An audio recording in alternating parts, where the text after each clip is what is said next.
So it is my favorite time of the year once again, and I am so happy and excited. And in today's video I will be sharing with you how to make my perfectly velvety smooth delicious chocolate pound cake from scratch with our own homemade glaze. So let's get started.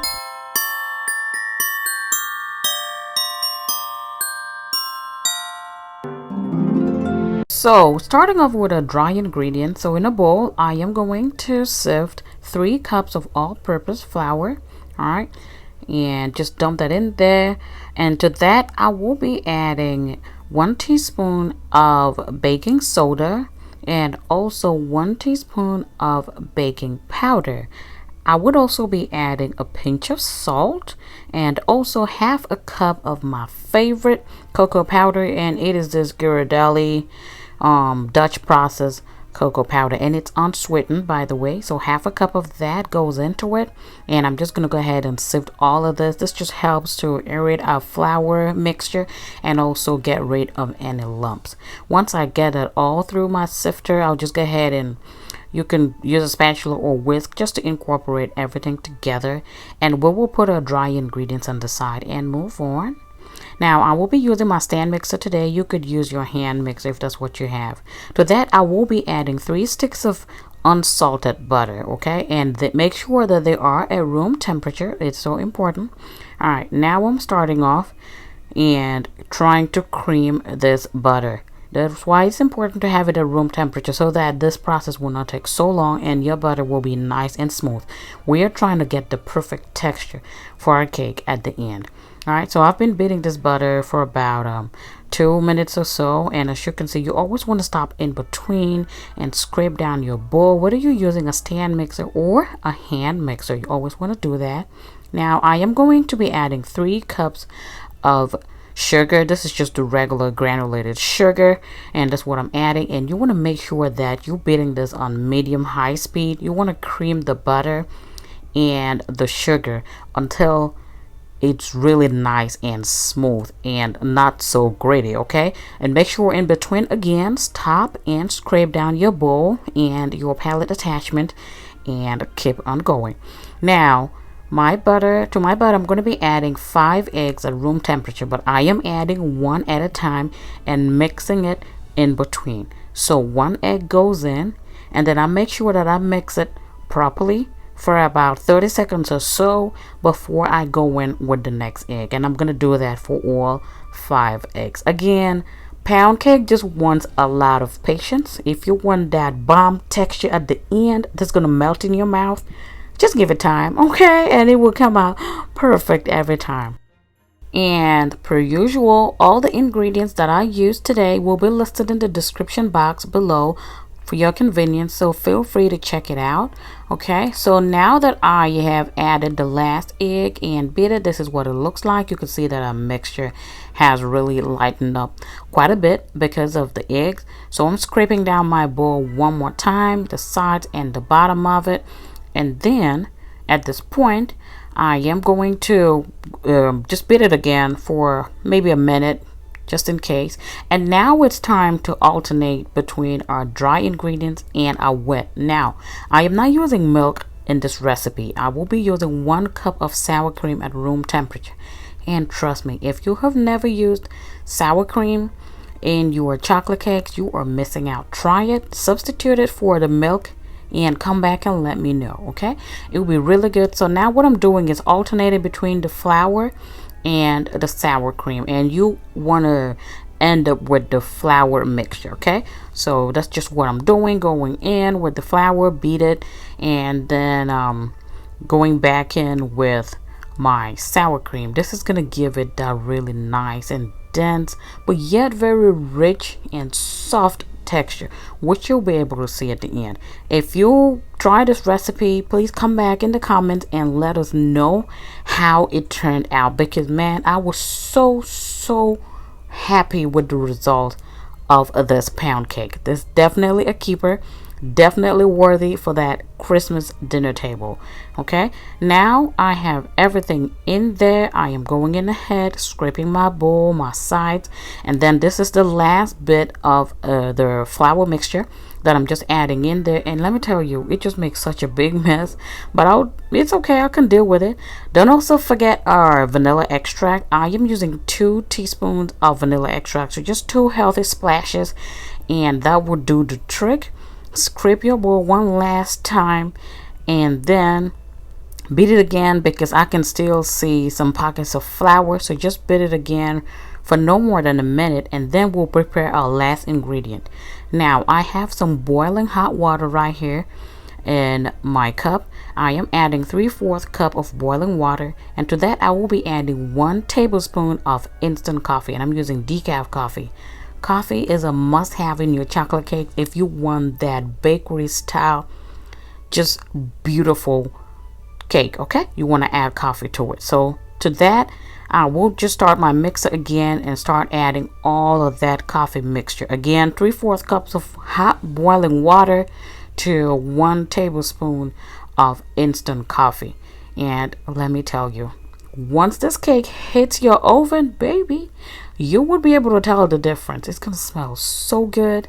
They're gonna think you were a good old baker, okay? But just tell them you're just using some good old tricks that are out here on the streets of YT. So this is what our batter looks like. It is nice and done. And let me tell you, it is not your typical pound cake batter. It is not as thick as you can see, but it has its own texture, and it is shining from all that butter. Now I have preheated my oven at 325 degrees Fahrenheit, and this is the pan that I'm using today, and I love the shape that it gives me every time. So in my pan, I am going to add in all of my batter. Again, I've buttered my pan and floured it so that my cake will come out beautiful and intact. Now this is a big cake. The batter is actually a lot, okay? So I would suggest, if you're using a bundt pan, do not fill it all the way to the top, okay? Make sure you give it some room. If you have any left over, you can always put it away. I mean, you could always use it to bake some cupcakes. I'd rather do that than have it overflow. So pop it, drop it, shake it, make it, a little bit more even, and into our oven it goes. And we're going to be baking it 325 degrees Fahrenheit for 80 minutes. And it's been 1 hour and 20 minutes in the oven, and here is our cake. And let me tell you, my kitchen smells divine. It is so beautiful. Now you want to let this sit. Just leave it in the pan and let it cool down all the way to room temperature before you flip it over. That way your cake will get time to settle, because it has a lot of butter actually. So give it time, and we'll be right back. So now our cake is cool to the touch, and as you can see, it came out beautiful and just perfect. It is so soft. It is a pound cake. It is still dense, but very soft, I promise you. Now I want to make a quick chocolate glaze. To a bowl, I will be adding 1 cup of confectioner's sugar, just regular powdered sugar. Into that, I am adding my same favorite cocoa powder, just 1 tablespoon of that. Okay, this is a very quick glaze, and you can use it as a frosting as well with less milk.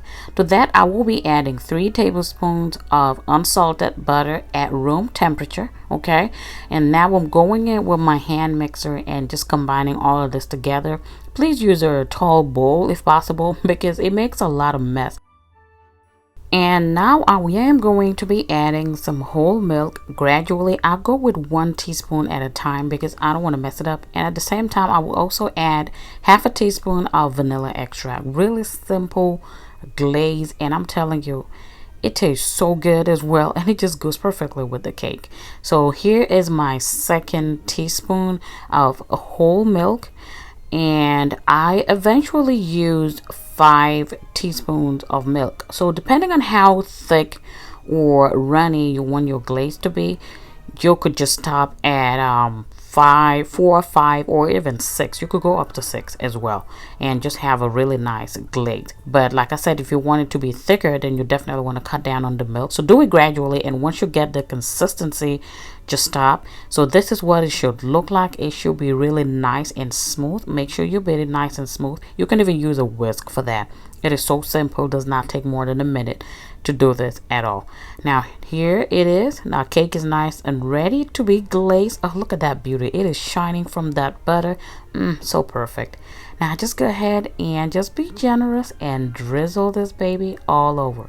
Now, if this is your first time on this channel, my name is Mansa Queen, and I want to welcome you. It is officially December. It is happy holiday season. It is ho ho ho season, and on this channel we are always throwing down in the kitchen. Okay, we have some delicious recipes already and lots more coming up. So if this is something that you would like to stick around for, then I would highly suggest that you click on that subscribe button down below and also hit on the notification bell. It would keep you updated and notified whenever I have a new upload. Our mission right here is to just make cooking more enjoyable and less of a chore. I am just going to finish up this cake by just sprinkling some chocolate sprinkles just for the beauty of it, and the kids love chocolate sprinkles. And this is our final outcome. Now let me tell you, isn't this beautiful? This is what I call perfection. Now look at how soft this cake is. You can't touch it, but you could tell. Once I'm cutting through with that knife, you could see that bounce, honey. You know, we did a good job, okay? This cake is so decadent, so rich, and the texture, look at that. The texture, it looks like a rich, you know, when you make a good old red velvet cake, that texture that it gives you that just melts in your mouth. Velvety smooth, that is what it's giving me. And it is not too sweet because, you know, chocolate is a little bitter, so when you add sugar it compromises. So this is what we're working with. I am so happy with the final results, and I hope you get to try it for yourself and your family. Thank you guys so much for watching, and again, do stick around for a lot of more videos coming up for the holidays. Also, feel free to share my videos with your friends and family, and don't forget to give it a thumbs up. Until I catch you in my next one, y'all stay safe and have a happy holiday ahead.